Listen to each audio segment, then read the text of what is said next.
Boa noite, irmãos. Aqui é a Paula. Estamos reunidos mais uma vez para a reflexão da Palavra de Deus em um estudo sobre os 10 mandamentos.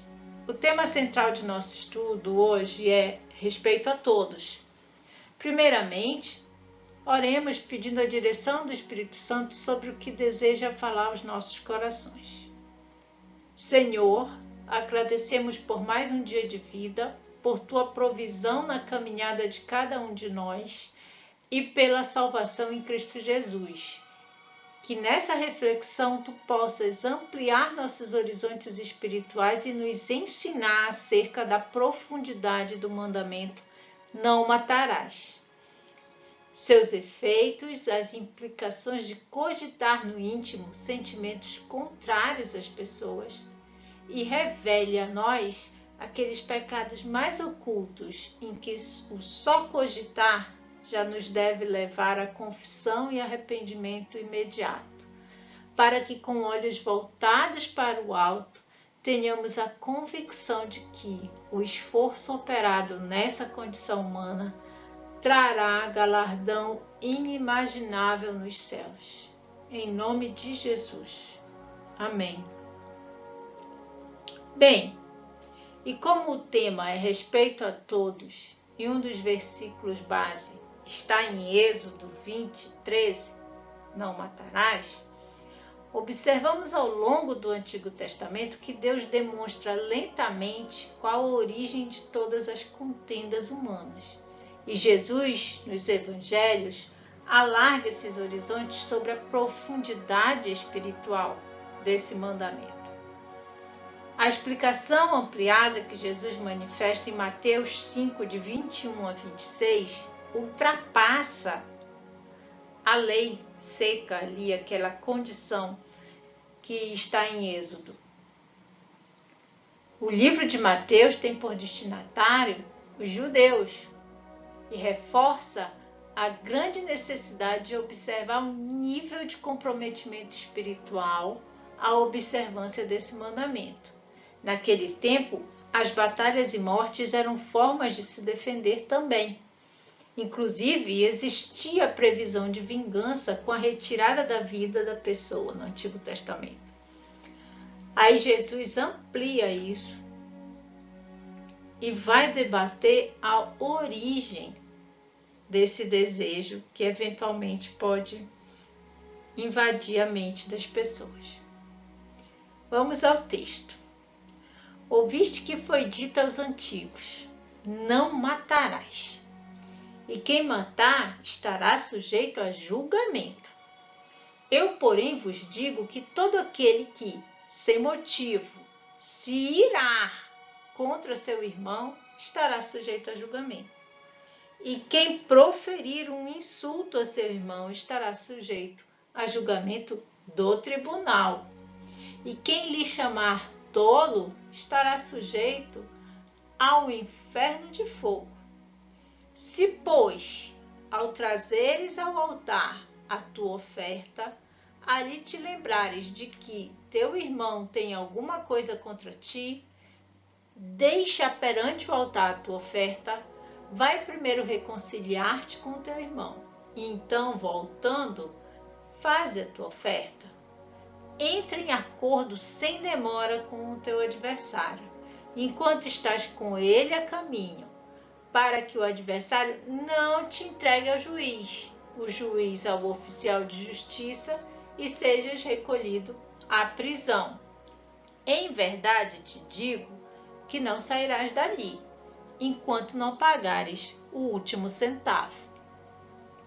Diante dessa prisão emocional, espiritual também, o Evangelho de Lucas, capítulo 12, versos 2 a 7, escrito aos gregos, cuja busca da virtude maior se materializava na figura e atos de Jesus Cristo, remete ao tema da seguinte forma: nada há encoberto que não venha a ser revelado, e oculto que não venha a ser reconhecido. Porque tudo o que dissestes às escuras será ouvido em plena luz. O que dissestes aos ouvidos no interior da casa será proclamado dos eirados. Digo-vos, pois, amigos meus, não temais os que matam o corpo, e depois disso nada mais podem fazer. Eu, porém, vos mostrarei a quem deveis temer. Temei aquele que, depois de matar, tem poder para lançar no inferno. Sim, digo-vos, a esse deveis temer. Não se vendem 5 pardais por 2 ases? Entretanto, nenhum deles está em esquecimento diante de Deus. Até os cabelos da nossa cabeça estão todos contados. Não temais, bem mais valeis do que muitos pardais. Geralmente, há um motivo por trás de todo assassinato, exceto aqueles realizados por portadores de doenças psiquiátricas. Eles são denominados inimputáveis, não vão ser punidos, inclusive. A realização de um ato infracional passa pelas fases do crime, ou iter criminis, assim a ciência jurídica classifica. Em tese, o indivíduo cogita a hipótese em sua mente, a fase interna.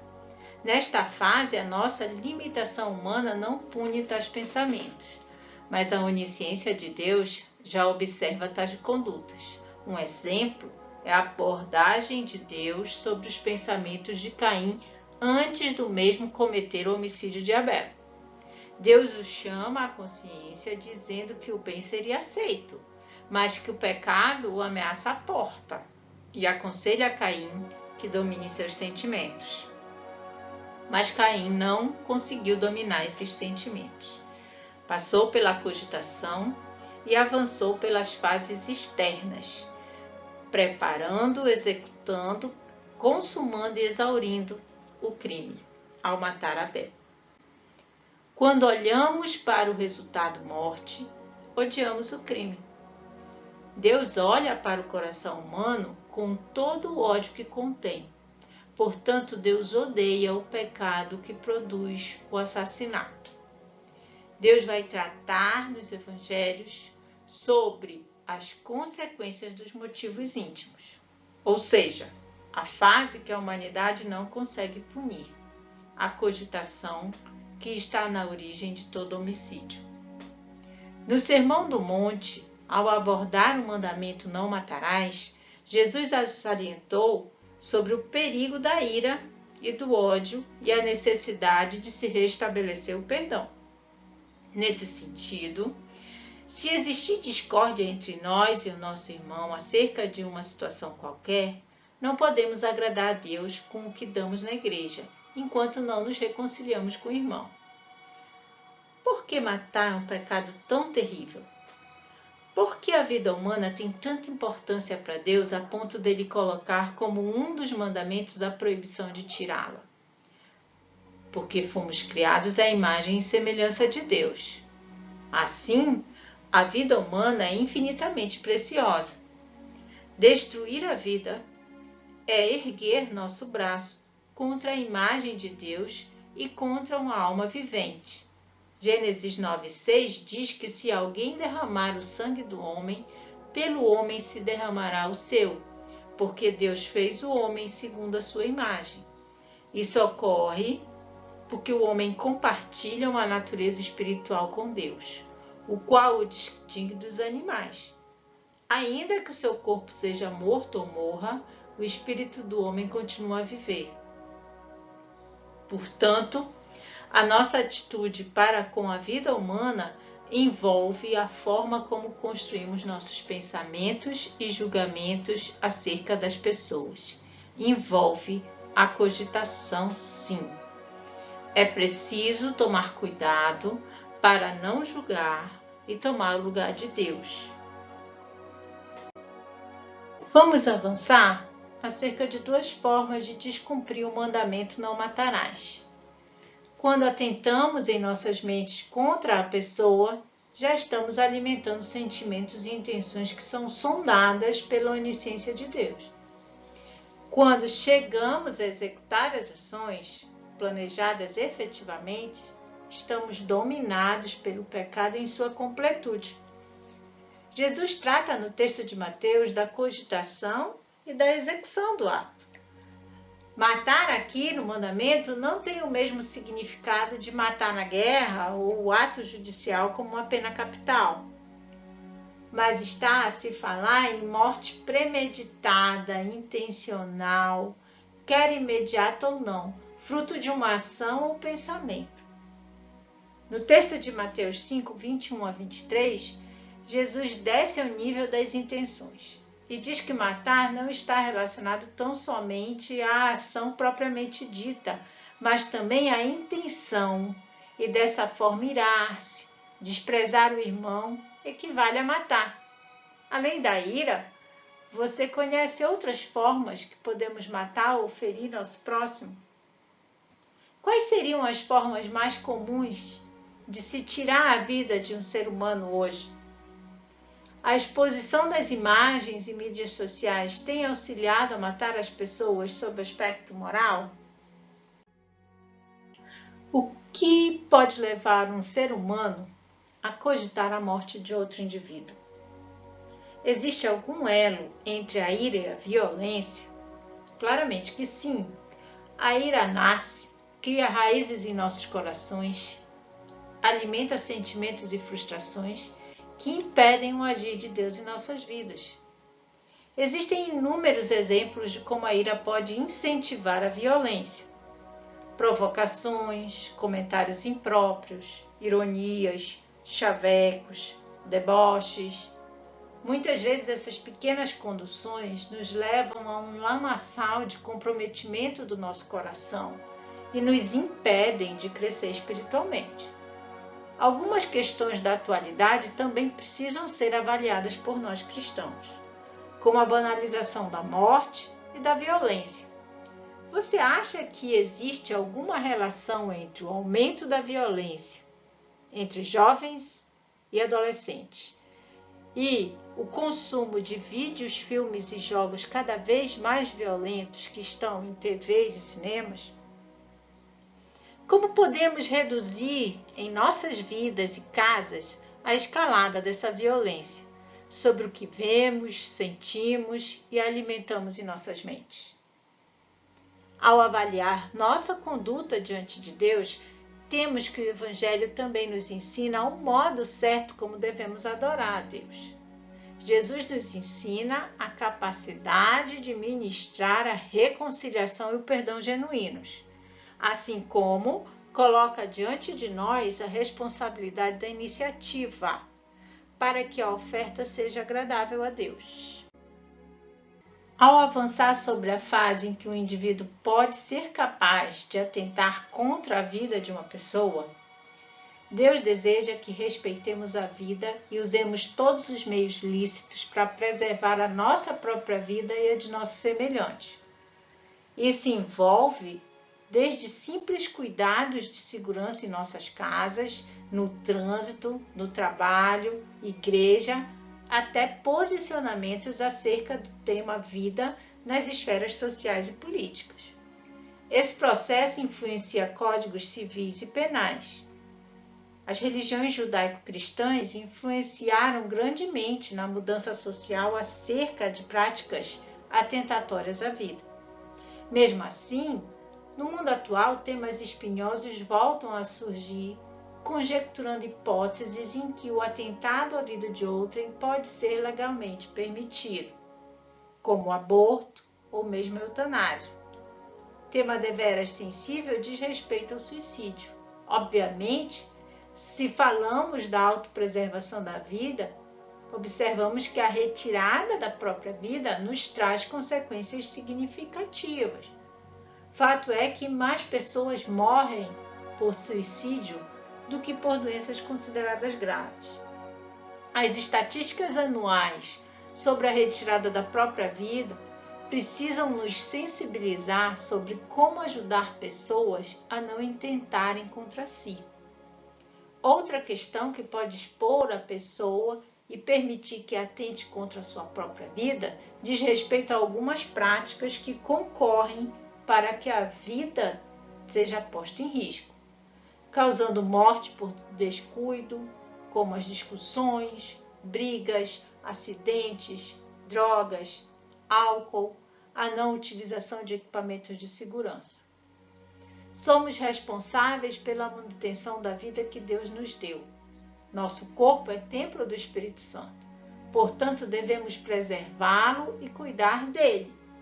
Mas a aplicação principal deste mandamento, bem como de todos os mandamentos da segunda tábua da lei, tem ênfase na nossa responsabilidade de preservar a vida do próximo.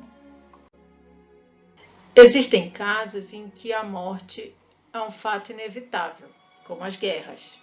O Velho Testamento apresenta situações em que Deus guiou seu povo para batalhas e foi ordenado, inclusive, que tirassem a vida daquele determinado grupo. O Deus que conduziu seu povo no Antigo Testamento foi o mesmo que enviou Jesus e que ainda opera na história humana até hoje. Nesse sentido, é o Deus que conduz Israel em muitas batalhas e determinou certas ações em função das práticas pecaminosas ali existentes. Na verdade, o Filho de Deus, eternamente existente, participou ele mesmo nessas batalhas. É importante lembrar que Deus permitiu guerras no Antigo Testamento também para tratar da prostituição espiritual do seu povo. Por outro lado, após a vinda de Cristo, foi ensinado que devemos dar a outra face quando alguém nos bate. A lei do talião, olho por olho, dente por dente, foi superada pela graça da salvação em Cristo. Isso é possível pela ação do Espírito Santo em nossas vidas. Mas nas histórias da humanidade, existem situações em que o nível de conflito entre as nações é iminente. Assim, existiram na história guerras em que muitos cristãos participaram. A guerra é algo terrível, não há dúvida, mas é dever do crente, caso seja convocado, atuar em situações em que um conflito armado foi a solução derradeira entre os países envolvidos. É importante entender que mesmo nas guerras existem códigos de conduta entre os soldados. Aqueles que são capturados não podem ser fustigados, devem ser respeitados, a vida deve ser mantida e isso pode ser um bom testemunho para as nações. Exemplo significativo foi o da Força Expedicionária Brasileira na Segunda Guerra Mundial. Os soldados italianos e alemães se sentiam em melhores condições de se entregar ao exército brasileiro, porque os prisioneiros de guerra eram tratados com a dignidade adequada. A população da Itália também reconhece nos pracinhas boas condutas. Muitas vezes os soldados dividiam com mulheres e crianças parte de suas rações de combate. Até hoje, o Brasil é convidado para chefiar missões de paz em função do bom procedimento de seus soldados. Que assim se mantenha, que sejam soldados que tragam paz. Isso é bom. Fato é que Deus deu o poder da espada aos governos, desde a antiguidade, passando por Roma, com a conversão de soldados de César. Muitos soldados se converteram e não deixaram de ser soldados, nem foram aconselhados pelos apóstolos a largar aquilo. E Deus operou na vida daqueles soldados e trouxe às nações grandes feitos e até tratados de paz. Mas existem crentes, no entanto, mais resistentes à sustentação da hipótese de participar em conflitos armados. É importante, então, entender que, qualquer que seja a posição, devemos fundamentar na Bíblia, conforme Romanos 14:5, em que cada um tenha a opinião bem definida em sua própria mente, bem como que os crentes devem ser pacificadores e não fomentadores de guerra. Poderá sobrevir tempos em que a guerra seja a terrível alternativa à perda da liberdade e à extinção de uma nação, e a defesa do território seja necessária. Por isso, os crentes devem ter corações pesarosos e orarem sempre pela paz. Jesus disse que devemos respeitar nosso irmão e não ter em nosso coração qualquer rancor contra ele. Ao falarmos com aquele irmão, devemos fazê-lo de maneira respeitosa. Não devemos chamá-lo de tolo. Deus nos julga primeiramente pelos atos que pensamos acerca de nosso próximo. Ou seja, o só referir é pecado. Portanto, julgará nossas palavras e pensamentos para com os nossos irmãos. Enquanto o homem analisa o crime pelos atos externos, como expliquei no segundo slide, Deus nos julga também pelos atos internos, pelo nosso coração, pela nossa mente. Você tem alguma coisa contra o seu irmão ou tem ele alguma coisa contra você? Nesse caso, disse Jesus, vá a ele e acerte a situação. Reconcilie-se com ele. E até que o faça, não pense que Deus se agrada de qualquer oferta que você lhe traga. Mas Jesus não só deixou admoestações contra pensamentos odiosos e palavras feias. Ele nos ensinou que, em substituição a sentimentos inapropriados, devemos amar nossos inimigos e orar pelos que vos perseguem. Nisso se revela o verdadeiro amor, tal qual Cristo na cruz, quando diz: Pai, perdoai-lhes, porque não sabem o que fazem.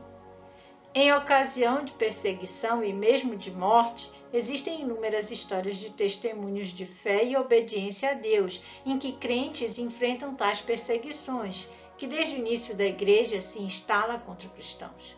Quando somos injuriados, bendizemos; quando perseguidos, suportamos; quando caluniados, procuramos conciliação, como em 1 Coríntios 4, 12 a 13. O que permitiu aos crentes enfrentar a morte por causa da fé em Cristo. Jesus nos aconselhou em Lucas 12, de 4 a 7, para que não temamos quem procura nos matar, pois tudo o que podem fazer é matar o corpo, ou seja, precipitar a ida para a eternidade. Jesus mostra, no entanto, a quem se deve temer, aquele que tem autoridade para jogar no inferno. Você teme a Deus? Venha a Ele por intermédio de Jesus Cristo e encontre libertação do medo da morte e do juízo. Porque Deus amou o mundo de tal maneira que deu o seu Filho unigênito, para que todo o que nele crê não pereça, mas tenha vida eterna. Tanto é assim que no mesmo texto de Mateus capítulo 5, lá no verso 43, Jesus amplia a prática do amor para além do próximo e nos convida no versículo 44 para que amemos os nossos inimigos e oremos pelos que nos perseguem. Esse é o antídoto para que os pensamentos sobre cogitar o mal ao próximo sejam retirados de nossos corações ou mentes. Quando os filhos de Israel estavam diante de sua herança, a terra prometida, Moisés lhes dá esse recado em Deuteronômios 30, de 15 a 20. Deus convida seu povo a buscar a bênção e evitar a maldição, advertindo sobre o risco de perecer em maldição ou sobre a bênção de prosperar e ter vida. Mas para isso era necessário andar nos caminhos do Senhor, guardar os mandamentos, os seus estatutos e os seus juízos. E aí as consequências, a bênção, viria. Por outro lado, maldição vem àqueles que largam os caminhos do Senhor, que se desviam dele e são reduzidos e se inclinam a outros deuses. Essas advertências permanecem em nossas vidas hoje. Isso traz toda a diferença entre uma vida espiritual e morte espiritual também. Entre ser bênção ou maldição na vida dos outros. Então nós precisamos orar para ser bênção. E isso envolve a cogitação, não cogitar o mal a ninguém, não cogitar no nosso íntimo, não matar as pessoas no nosso íntimo. Deus não apenas dá vida, Ele é vida. Como cristãos, precisamos optar pela vida e não pela morte. e ensinar esses valores a nossos filhos e às pessoas que nos cercam. A vida é um dom especial de Deus. A maior motivação ou alegria é saber da salvação em Cristo e vivê-la para que outros a recebam por meio de nossas vidas. Então, irmãos, eu finalizo essa reflexão em oração para que busquemos o caminho que leva à vida, de geração em geração. Pai amado, obrigada pela tua justiça em nossas vidas. Auxilia a tua igreja para que busquemos a tua palavra a cada dia e não intentemos contra a vida das pessoas que nos cercam, quer em pensamentos, quer em condutas ou mesmo em atos que venham a entristecer o teu coração e minar nossa fé. Agradecemos por mais uma semana abençoada e nos ensina o caminho que agrada ao teu coração. Em nome de Jesus, amém.